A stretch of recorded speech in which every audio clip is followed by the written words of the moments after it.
Hello and welcome to the world of civil Guruji the civil engineers training institute में आपका स्वागत है। मैं इंजीनियर कमलेश कुमार आपका फिर से स्वागत करते हैं हमारे नए वीडियो में। तो आज हमारे इंजीनियर्स की जो 1 जनवरी की क्लासेस चल रही थी उनकी एस्टिमेशन की क्लास पूरी हो चुकी है। आज वो प्रेजेंटेशन देंगे, इनका प्रेजेंटेशन होने वाला है, तो आप वीडियो में बने रहे और इनकी प्रेजेंटेशन को देखें। Friends, my name is Tarun Saini, I am from Uttarakhand. मैंने अपना डिप्लोमा 2021 में कंप्लीट किया है और मुझे 1 साल हो गया है। मुझे जॉब कोई नहीं मिली थी क्योंकि मेरे ऊपर एक फ्रेशर का टैग लगा हुआ था। मैं कहीं भी जाता था तो मुझे ये कहा जाता था कि आप फ्रेशर हो, आपको जॉब नहीं मिलेगी, आप कुछ सीख के आइए। तो मैं उनसे कहता था जब मुझे काम दोगे मैं तभी तो सीखूंगा।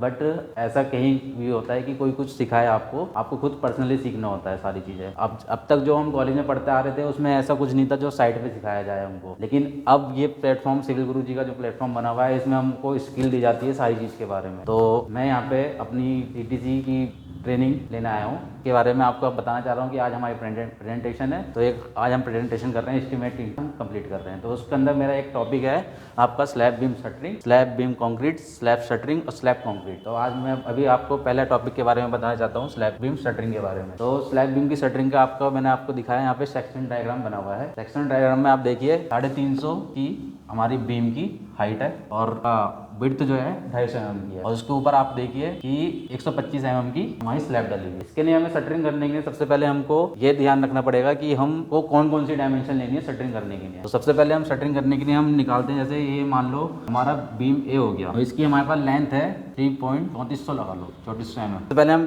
बीम ए के लिए हम शटरिंग निकालेंगे। तो शटरिंग के लिए सबसे पहले हम लेते हैं इसका outer wall, outer face. Outer face के लिए हमें क्या करना है, सबसे पहले हमें ये ध्यान रखना है कि हमारा बीम जो है बीम है वो आउटर फेस में कितना एरिया है उसका और इनर फेस में कितना एरिया है। सबसे पहले फिर हम उसके लिए एक शटरिंग निकालने के लिए सबसे पहले हम इनको फॉर्मूला होता है एक L/B/H।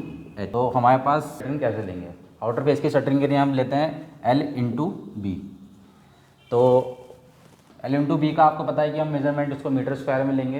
तो मैं आपको बताना चाह रहा हूँ कि आउटर फेस का हम शटरिंग कैसे निकालते हैं। आउटर फेस की शटरिंग के लिए हमें सबसे पहले बाहर का हमें पता है कि 350 mm है। फिर हम अंदर जाते हैं तो हमें नीचे हम जब उसकी चौड़ाई देखते हैं जिसको हम कहते हैं विड्थ हमारे पास है 250 mm। लेकिन हम यहाँ पे देखिए हम पूरी शटरिंग का मतलब पूरा बीम का हिस्सा नहीं लेंगे शटरिंग के लिए। यहाँ पे हमारी स्लैब डली है 125 mm की, हम उस 350 की जो हमारी हाइट है बीम की उसमें से हम माइनस करेंगे 125, तब हमारी ये बीच की लेंथ निकल के आएगी जिसको हम जो हमारी 225 निकल के आएगी। ये हमारा एक फेस हो गया हमारा 350 mm का, दूसरा फेस हो गया हमारा 250 mm का और हम अंदर फेस हो गया हमारा 225 mm। तो अब हम पहले निकालते हैं आउटर फेस की शटरिंग। आउटर फेस की शटरिंग के लिए हम इनको जोड़ देते हैं 3 × 3.5 प्लस 2.5 प्लस। आउटर फेस की शटरिंग के लिए हम पहले इस वाली लेंथ को लेंगे 3.35 प्लस इसको हम मीटर में चेंज करके लिख रहे हैं और 250 mm को लिख देंगे हम 0.25 और इनर फेस का जो हमारा वो आई थी लेंथ निकल के आई थी उसका 0.225 हो जाएगा। और इसको अगर हम शटरिंग निकाल लें तो इसका हम जो हमारा क्लियर स्पान है इसका 3400 mm उससे मल्टीप्लाई कर देते हैं। तो हमारा यहाँ पे 3400 mm है तो उसको मीटर में चेंज करके हम 3.4 कर देते हैं। तो हमारा टोटल इसको कैलकुलेशन करके जो भी आता है वो हमारी क्वांटिटी निकल के आती है वो हम स्क्वायर मीटर में लेते हैं। अब ये हमारा निकल गया आउटर फेस। अब हम जाते हैं इनर फेस के लिए। इनर फेस में क्या होता है 125 mm की हमारे पास स्लैब पड़ी है। तो आपको यहाँ दिख रहा है ये हमारा इनर फेस हुआ। इनर फेस के लिए हमारे को पता है कि 125 mm का हमारा स्लैब होता है और हमारा बीम का साइज 350 बाई 250 mm का है। तो हम इनर फेस के लिए हमने यहाँ क्या करा कि 350 माइनस 125 करते तो हमारे पास 225 आ गया। आपको यहाँ पे भी बताया था जैसे वैसे यहीं भी करना है। तो इनर फेस के लिए हम लेते हैं L/L। L हमारे पास हमें पता है कि हमारे पास क्लियर स्पान 3400 है तो उसको हम mm में कन्वर्ट करके 3.4 लिख सकते हैं। और H का हमारे को ऐसे लेना है कि जब हम इसकी शटरिंग करेंगे तो हमें चारों तरफ का जोड़ करना पड़ता है। तो H के लिए हमारे पास आ जाएगा 2.225 और हमें पता है कि विड्थ हमारे कॉलम की विड्थ है 250 mm। तो हम इसको मीटर में लिख देंगे यहाँ पे 0.25 प्लस फिर हमको पता है कि यहाँ पे स्लैब है तो अंदर का फेस है ना ये, तो अंदर के फेस के लिए हम 0.225 यहाँ पे लिख देते हैं। तो हमारा यहाँ पे निकल के आ जाएगा टोटल शटरिंग बीम ए की। जैसे कि मैंने आपको बताया अभी स्लैब बीम शटरिंग के बारे में। अब हम बात करेंगे स्लैब बीम कंक्रीट के बारे में। स्लैब बीम कंक्रीट के बारे में हम ऐसे निकालते हैं कि जैसे ही हमारा बीम ए हो गया हमें इसका स्पान पता है कि ये 3400 mm का है और हमें इसका साइज पता है कि 250 बाई 350 बाई 250 का mm का है आपका बीम है। तो इसके कंक्रीट के लिए हम क्या करते हैं, स्लैब बीम कंक्रीट के लिए हम करते हैं इंटू एच इंटू बी। तो इससे हमारी स्लैब बीम कंक्रीट निकल के आ जाती है। स्लैब बीम कंक्रीट एल में हम लिखेंगे हम 3.4, एच हो जाएगी हमारे पास 0.35 और बी हो जाएगी हमारे पास 0.25। इसको हम मल्टीप्लाई कर देंगे तो ये हमारा टोटल बीम ए का कंक्रीट निकल के हमारे पास आ जाएगा। जैसा कि आपको मैंने अभी बताया था वीडियो में कि हमने अभी स्लैब बीम को शटरिंग निकाली थी इससे पहले और अब स्लैब बीम कंक्रीट निकाली। अब मैं आपको बताना चाह रहा हूँ स्लैब शटरिंग के बारे में। स्लैब शटरिंग का हमें ये ग्राउंड बीम लेआउट से प्लान से हम इसका स्लैब बीम शटरिंग निकाल सकते हैं। वो कैसे मैं आपको बताता हूँ। हमारे पास इसका और इसका क्लियर स्पान दे रखा है GB1 2500 mm और हमारे पास इधर वाली आपकी एक्स एक्सिस की वाली जो आपकी लेंथ है वो हमें पता है कि 3400 mm है। तो इसके अनुसार हम स्लैब शटरिंग का एरिया निकाल सकते हैं। स्लैब शटरिंग का एरिया कैसे निकलेगा, इसको कुछ नहीं करना है, सिंपल है, L इंटू बी कर देंगे इसके लिए हम। तो हमारा सीधे स्लैब शटरिंग निकल के आ जाएगी इससे हमारी।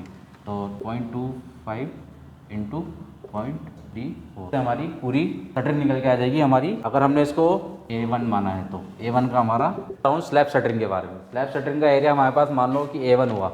A1 का एरिया के हमें पता है कि आपको ड्राइंग में दे रखा है, हम ग्राउंड बीम लेआउट प्लान में इसकी शटरिंग निकाल सकते हैं इसको देख के शटरिंग का, क्योंकि जो ग्राउंड बीम का नीचे का एरिया रहेगा वही आपका स्लैब का एरिया रहेगा टोटल पूरा। तो हमें पता है कि 2500 बाई 2500 को हम वाई अक्ष मान लेंगे और उसको 3400 को हम एक्स अक्ष मान लेंगे। तो जैसे एरिया शटरिंग होता है लेंथ इंटू विड्थ, तो हमारा एरिया निकालने के लिए हम 2500 इंटू 3400, तो जो भी हमारा एरिया आएगा वो हमारा टोटल शटरिंग आ जाएगी। अब हम बात करते हैं स्लैब कंक्रीट के बारे में। तो हमको पता है कि हमने A1 एरिया रहता था जिसकी हमारे पास इधर की भी साइज था हमारे पास 2500 और इधर का साइज था हमारे पास 3400 और आपको मैंने बताया था कि जो हमारी स्लैब की थिकनेस रहती है वो 125 mm रहती है। तो उसके अकॉर्डिंग हम आपका स्लैब का कंक्रीट निकाल सकते हैं, वो बताता हूँ मैं आपको कैसे। तो अभी मैंने आपको बताया था स्लैब शटरिंग के बारे में, अब हम निकालेंगे स्लैब कंक्रीट के। स्लैब कंक्रीट में हमें पता है कि हमने एरिया A1 माना था, एरिया A1 का हमारे को पता है कि 2500 mm बाई 3400 mm है, लेकिन मैंने आपको बताया था कि स्लैब की थिकनेस होती है 125 mm, तो इसका हम वॉल्यूम निकालते हैं। तो इंटू